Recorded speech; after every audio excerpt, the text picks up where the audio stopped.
The nightly checklist is a tool we use in Brightline Eating food addiction recovery that tends to be underutilized. And here's why. It can feel like a lot of work and you might not have the right one. The purpose of the nightly checklist is this: what gets monitored gets managed. Or another way of saying this is what we focus on expands. What I mean when I say you might not have the right nightly checklist is that the things that you have on your nightly checklist may not be the appropriate things to be tracking. This is especially true if you are using the pre-made template that comes in the Brightline Eating Bootcamp. The things on the Bootcamp checklist are things like, did you write down your food for today? Have you committed your food to a buddy? Did you have a Brightline day? It's a lot like the questions we ask on the morning accountability call. Some of the questions on the Brightline Eating Bootcamp nightly checklist are actually intended for the research that Brightline Eating was conducting through data collection with Bootcamp. This was really important research. However, some of the information isn't really relevant to you on an ongoing basis. Collecting this sort of information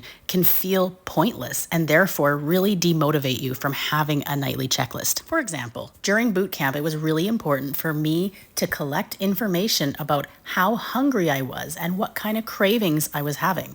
However, 4 years in and 3.5 years into maintenance, this is an irrelevant stat for me to be collecting because I don't have cravings, because I'm not having that kind of hunger anymore. Why would I be tracking that? On the flip side, I notice a lot of difference now that I am sober in how my moods are and how my sleep is in relation to my menstrual cycle. So I have added things to my nightly checklist about my menstrual cycle, my mood, my productivity, whether I'm having a good or bad brain day. This is usable information for me.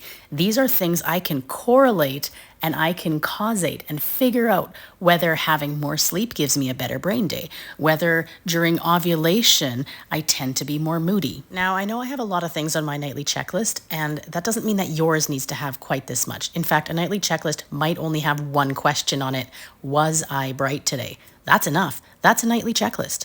However, for me, because I'm 4 years in and I've been bright for all 4 years, I've journeyed on in my life. There's different areas of my life I like to track. For example, the green chunk is actually stuff about my home life. Am I paying attention to my husband and kids? Did I do any laundry today? These are residual things that have come up in my sobriety journey, because just because I'm sober from my food doesn't mean I try and numb my life out with other things like social media or shopping. The pink chunk is my Brightline Eating stuff I'm tracking. Did I engage in a Brightline Eating Zoom call? Did I engage with my Gideon Games team? Did I do my weekly weigh-in? Was today an only and exactly kind of day? The blue section is for my spiritual journey. So I've got a few different things I track on there that help me with my inner work. The yellow section is my controllable variables, my step count, my caffeine intake, and whether I took my iron supplement. These are things that I am looking for correlations between my period, my sleep, my productivity, my brain day, stuff in that last section that is uncolored. That last section that's uncolored are things that are variables that are pretty much outside of my control,